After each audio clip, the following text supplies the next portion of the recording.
berasal dari Kalimantan Selatan. Selamat menyaksikan.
Di Kabupaten Hulu Sungai Selatan, Kalimantan Selatan, terdapat sebuah kecamatan bernama Loksadu. Di sana tersebar cerita tentang dua pemuda yang berbeda sifat dan nasib.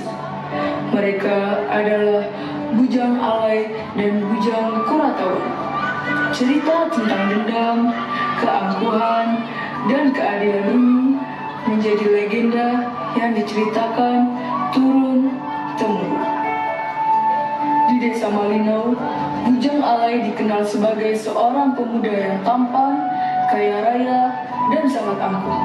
Setiap hari, ia berkeliling desa dengan keris di pinggangnya, berharap semua orang akan memujanya.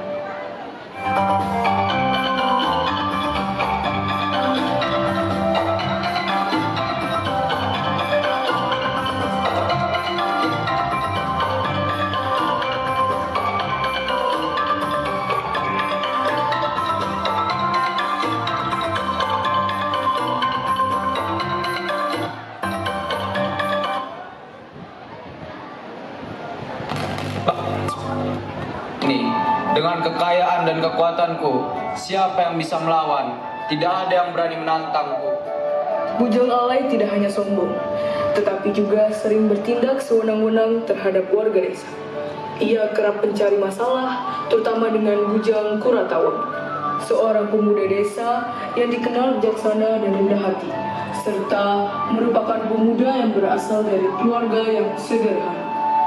Bujang Alai lagi-lagi membuat ulah. Ia selalu mencari masalah dengan Bujang Kuratawan, tapi Bujang Kuratawan tidak pernah membalasnya.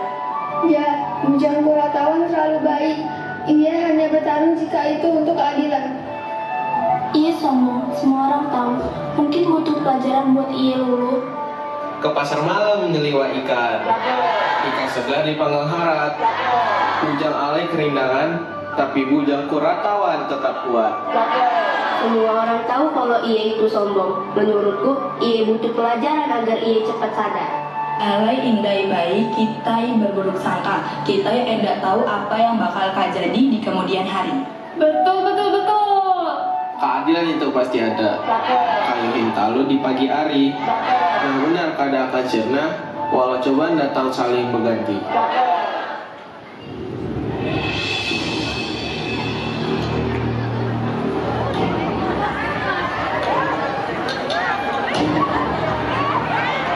Suatu hari, terjadi kehebohan di desa Malinau.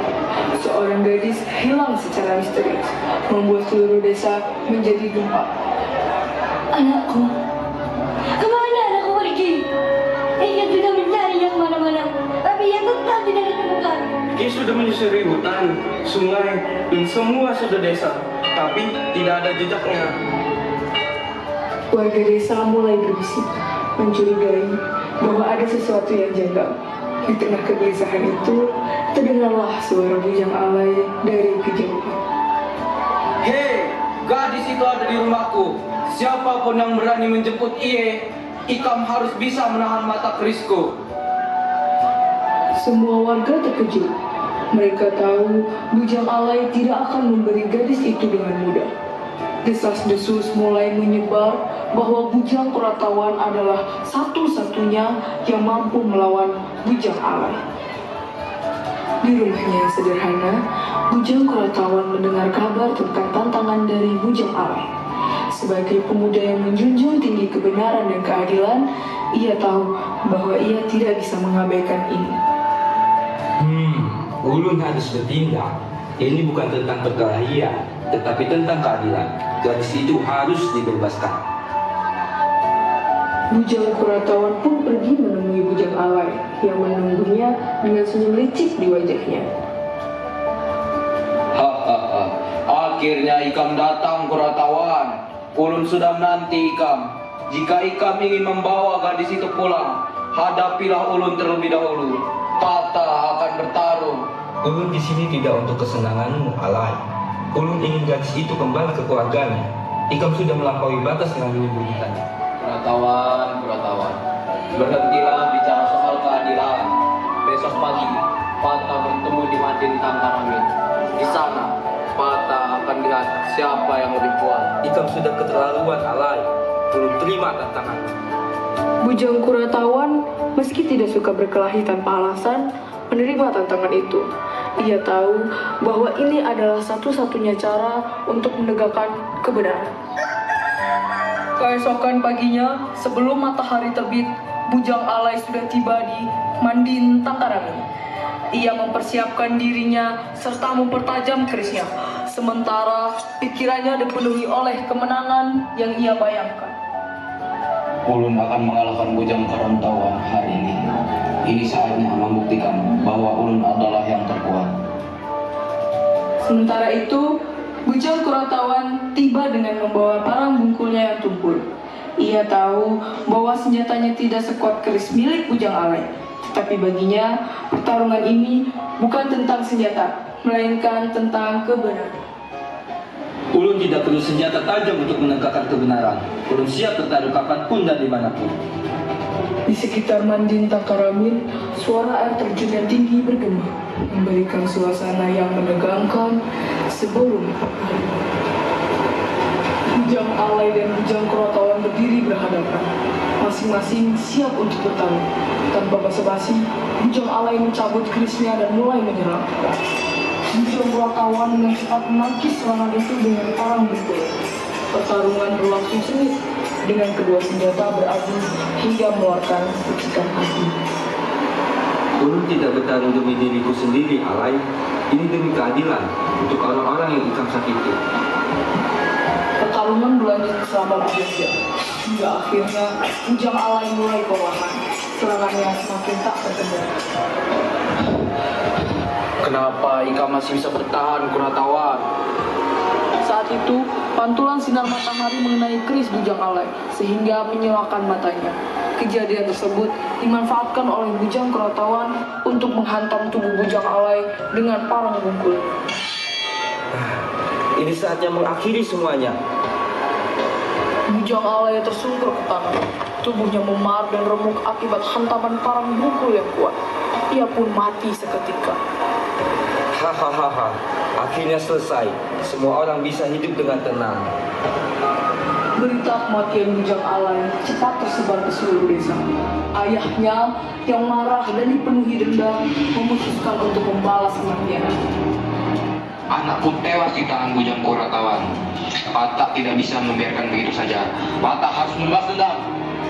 Ayah Bujang Kuratawan yang sudah memperkirakan bahwa keluarga Bujang Alai akan membalas dendam segera mengatur siasat. Awen pasti akan datang. Patah harus siap dan punya siasat. Jika Awen datang, Patah semua harus lari segera ke hutan. Patah akan membawa obor dan mengelabui Awen.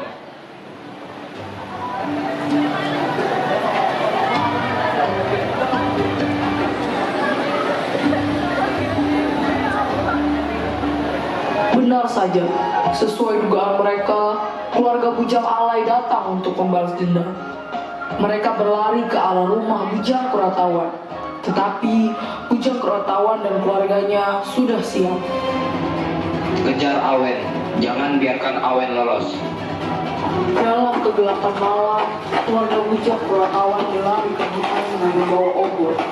Mereka tahu persis apa yang harus dilakukan. Lempar ela-ela itu ke sungai. Biarkan Awen mengikutinya.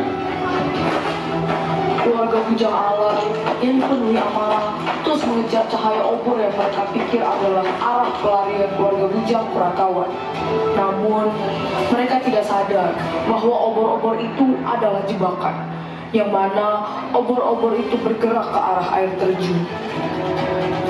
Ayo, Patah sudah dekat. Awen tidak akan lolos. Tiba-tiba terdengar suara jeritan dari keluarga bujang alay.